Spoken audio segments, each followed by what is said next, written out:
Hi hello അസ്സാം വലൈക്കും. എല്ലാവർക്കും സുഖമാണെന്നിരിക്കുന്ന പുതിയൊരു വീഡിയോയിലേക്ക് എല്ലാവർക്കും സ്വാഗതം.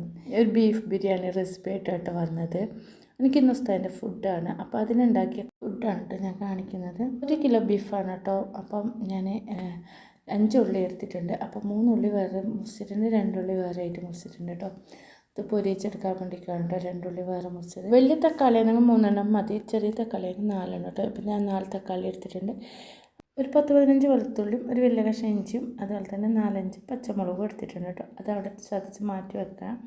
പിന്നെ കറിവേപ്പില, മല്ലിച്ചപ്പ്, പുതിനച്ചപ്പ് എടുത്തിട്ടുണ്ട്. 1 കിലോ ബീഫാണ്. ബീഫ് നല്ലപോലെ കഴുകി വൃത്തിയാക്കി വെച്ചതാണ് കേട്ടോ. ഇത് കുക്കറിലേക്ക് ഇട്ട് വേവിച്ചെടുക്കണം.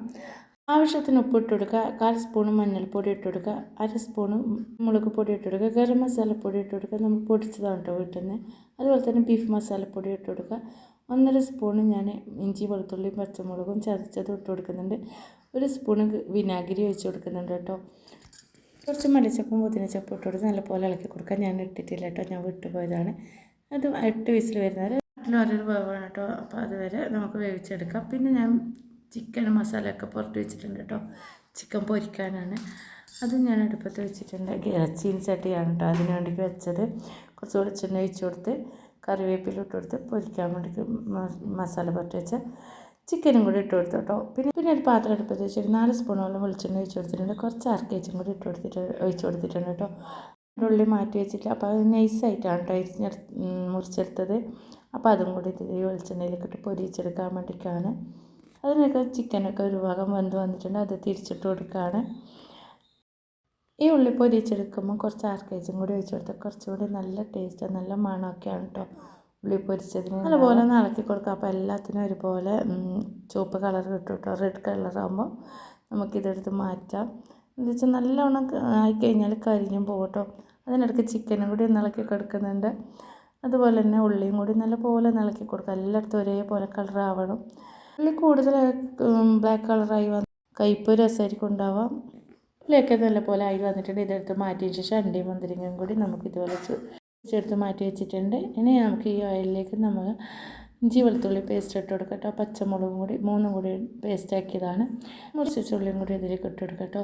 പിന്നെ ഇത് വലിയ ഉള്ളിയല്ല, ചെറിയൊരു മീഡിയം സൈസിലുള്ള ഉള്ളിയാണ് കേട്ടോ എടുത്തത്. അതാണ് 3 എടുത്തത്. നമുക്കിതിലേക്ക് മസാലക്കേക്ക് വേണ്ട ഉപ്പും മഞ്ഞൾപ്പൊടിയും കൂടി ഇതിലേക്ക് ഇട്ട് കൊടുക്കാം കേട്ടോ. അപ്പോൾ ഉള്ളി നല്ലപോലെ വാടി കിട്ടും. കുറച്ച് നല്ലപോലെ ആയതിന് ശേഷം നമുക്കിതിലേക്ക് തക്കാളിയും കൂടി ഇട്ട് കൊടുക്കാം കേട്ടോ. പിന്നെ തക്കാളിയും കൂടി ഇട്ട് കൊടുത്ത് നല്ലപോലെ ഇളക്കി കൊടുക്കാം. തക്കാളി ഇട്ടതിന് ശേഷം ഇളക്കി കുറച്ച് പൊത്തി കൊടുത്താൽ പെട്ടെന്ന് തന്നെ ആയിക്കിട്ടും കേട്ടോ. അപ്പോൾ തക്കാളിയൊക്കെ ആയിട്ടുണ്ട്. ഒരു വലിയ സ്പൂണാണെങ്കിൽ 1 സ്പൂണ് മല്ലിപ്പൊടി ഇട്ട് കൊടുക്കുക. ഞാൻ 2 ചെറിയ സ്പൂണ് 2 സ്പൂണ് ഇട്ട് കൊടുത്തിട്ടോ. കുരുമുളക് പൊടി, മസാലപ്പൊടി, ഗരം മസാല പൊടിച്ചതാണ് വീട്ടിൽ നിന്ന് തന്നെ. അതുപോലെ തന്നെ ബീഫ് മസാലപ്പൊടിയും ഇട്ട് കൊടുക്കുക. പിന്നെ അതുപോലെ തന്നെ കുറച്ച് തേരും കൂടി ഒഴിച്ച് കൊടുക്കുക കേട്ടോ. ഒരു 2 സ്പൂൺ വരെ തേര് ഒഴിച്ച് കൊടുക്കുക. പിന്നെ അത് ആ ബീഫൊക്കെ നല്ല പോലെ വെന്ത് വന്നിട്ടുണ്ട്. കുറച്ച് വെള്ളമുണ്ട്, അത് ഞാൻ വറ്റിച്ചെടുത്തിട്ടുണ്ട് കേട്ടോ. അതിൽ തന്നെ വറ്റിച്ചെടുക്കുന്നില്ലെങ്കിൽ മസാലക്കകത്ത് ഇട്ടതിന് ശേഷം വറ്റിച്ചെടുക്കാം. അപ്പോൾ ഇതാ നല്ല പോലെ വറ്റിച്ചെടുത്ത് മസാലയിൽ ബീഫൊക്കെ ഇട്ട് കൊടുത്തിട്ടുണ്ട്. നല്ല പോലെ ഒന്ന് ഇളക്കി കൊടുക്കുക കേട്ടോ. കുറച്ച് പുതിനയും മല്ലിച്ചപ്പും കൂടി ഇട്ട് കൊടുക്കുക. അതിൻ്റെ മുകളിൽ നല്ലപോലെ ഇളക്കി മസാലയും ബീഫൊക്കെ നല്ലപോലെ സെറ്റായി വരട്ടെ. അത് വേപ്പില ഇട്ട് കൊടുത്തിട്ടുണ്ട്. നമുക്ക് അടച്ച് വെച്ച് വേവിച്ചെടുക്കാം. മസാലയൊക്കെ ഒന്ന് സെറ്റാവട്ടെ കേട്ടോ. ഞാൻ നെയ്ച്ചോറ് വെക്കാം കേട്ടോ. അപ്പോൾ കുറച്ച് വെളിച്ചെണ്ണ ഒഴിച്ച് കൊടുത്തിട്ടുണ്ട്. അതിലേക്ക് ആർക്കേജ് വെച്ചെടുക്കാം. പിന്നെ ലീഫ് ഇട്ട് കൊടുക്കുക. പിന്നെ ഏലക്കായ്, കറാമ്പ്, പട്ട, ഉള്ളിയൊക്കെ ഇട്ട് പൊരിച്ചെടുക്കാം കേട്ടോ. അപ്പോൾ അരിയൊക്കെ ഞാൻ അളന്ന് വെച്ചിട്ടുണ്ട്. അപ്പം 1 കപ്പ് അരിക്ക് 1.5 കപ്പ് വെള്ളത്തിനനുസരിച്ചിട്ടാണ് കേട്ടോ ഞാൻ വെള്ളം ഒഴിച്ച് അരി വേവിച്ചെടുക്കുന്നത്. അപ്പോൾ മസാല ഒന്ന് ഇളക്കി കൊടുക്കാൻ പോയിട്ടോ. മസാലയൊക്കെ നല്ല പോലെ ആയിട്ടുണ്ട്. മസാലയൊക്കെ നല്ല പോലെ ഒന്ന് ഇളക്കി സെറ്റാക്കി വെച്ചിട്ടുണ്ട്. പിന്നെ കുറച്ച് ഉള്ളി എടുത്ത് പൊരിച്ച ഉള്ളി എടുത്ത് ഞാൻ ഇതിൻ്റെ മുകളിലേക്ക് ഇങ്ങനെ കൈകൊണ്ട് പൊടിച്ചിട്ട് ഇട്ട് കൊടുക്കുന്നുണ്ട് കേട്ടോ. അപ്പോൾ കുറച്ചുകൂടി ടേസ്റ്റ് ഉണ്ടാവും. അപ്പോൾ ഇതാ വെള്ളമൊക്കെ തിളച്ച് വന്ന് ഉപ്പൊക്കെ ഇട്ട് കൊടുത്ത് അരിയൊക്കെ കഴുകി വെച്ചിട്ടുണ്ടായിരുന്നു കേട്ടോ. അരിയൊക്കെ ഇട്ട് കൊടുത്ത് നല്ലപോലെ ഒന്ന് ഇളക്കി കൊടുക്കുക. നല്ലപോലെ ഒന്ന് വേവിച്ചെടുക്കട്ടെ ചോറ്. ഈ സമയത്ത് ചോറിൽ ഉണ്ടെങ്കിൽ നോക്കുക. പിന്നെ വെന്ത് കഴിഞ്ഞാൽ പിന്നെ ഉപ്പൊന്നും ഇട്ട് കൊടുക്കാൻ പറ്റില്ല കേട്ടോ. ഉപ്പൊക്കെ ഉണ്ടെങ്കിൽ നോക്കി, ഉപ്പൊക്കെ ഇല്ലെങ്കിൽ കുറച്ചുകൂടി ഇട്ട് കൊടുക്കാം. അപ്പോൾ ഞാൻ എല്ലാം റെഡിയാണ് കേട്ടോ. കുറച്ച് ചെറുനാരങ്ങ നീര് ഒഴിച്ച് കൊടുക്കുന്നുണ്ട് കേട്ടോ. ഒരു ഹാഫ് ചെറുനാരങ്ങൻ്റെ നീര് ഒഴിച്ച് കൊടുക്കുന്നുണ്ട്. ചോറൊക്കെ നല്ലപോലെ വെന്ത് വന്നിട്ടുണ്ട്. അപ്പോൾ അതും ഇടുന്ന നമുക്ക് വീഡിയോ എടുക്കാൻ പറ്റിയിട്ടില്ല കേട്ടോ. അപ്പോൾ എടുക്കാൻ പറ്റുന്നില്ല.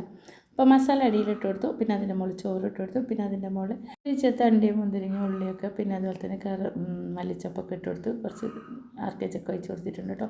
അതുപോലെ തന്നെ മുകളിലും കൂടി പിന്നെ അതിന് ശേഷം ചോറ് ഇട്ട് കൊടുത്ത് അതുപോലെ തന്നെ മുകളിലും ഇട്ട് കൊടുത്തിട്ടുണ്ട്. കുറച്ച് കളറും കൂടി ഇട്ട് കൊടുത്തിട്ടുണ്ട് കേട്ടോ. ആ വീഡിയോ എടുക്കുന്നതിന് മാത്രമാണ് കേട്ടോ കളർ ഇട്ട് കൊടുത്തത്, ഇല്ലെങ്കിൽ ഇടാനൊന്നുമില്ല. കളർഫുൾ ആവട്ടെ എന്ന് വെച്ചിട്ടാണ് കേട്ടോ. പിന്നെ ഞാൻ ദമ്മിട്ട് കൊടുത്തിട്ടുണ്ട്.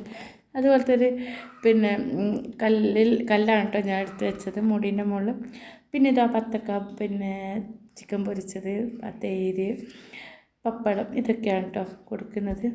അപ്പോൾ ചോറൊക്കെ നല്ല പോലെ ആയിട്ടുണ്ട്. ഞാൻ ഉസ്താൻ്റെ പാത്രമൊക്കെ മുന്നേ കൊണ്ട് തന്നിട്ടുണ്ടായിരുന്നു കേട്ടോ. അപ്പോൾ അതിലൊക്കെ വിളമ്പി സെറ്റാക്കി വെച്ചിട്ടുണ്ട്. അപ്പോൾ ഈ വീഡിയോ എല്ലാവർക്കും ഇഷ്ടമാകുന്ന കേൾക്കുന്ന ഇഷ്ടമായിട്ടുണ്ടെങ്കിൽ ലൈക്ക് ചെയ്യുക, ഷെയർ ചെയ്യുക, സബ്സ്ക്രൈബ് കൂടെ ചെയ്യട്ടോ. പുതിയൊരു വീഡിയോ ആയിട്ട് വരുന്നത് എല്ലാവർക്കും അസ്സലാമു അലൈക്കും.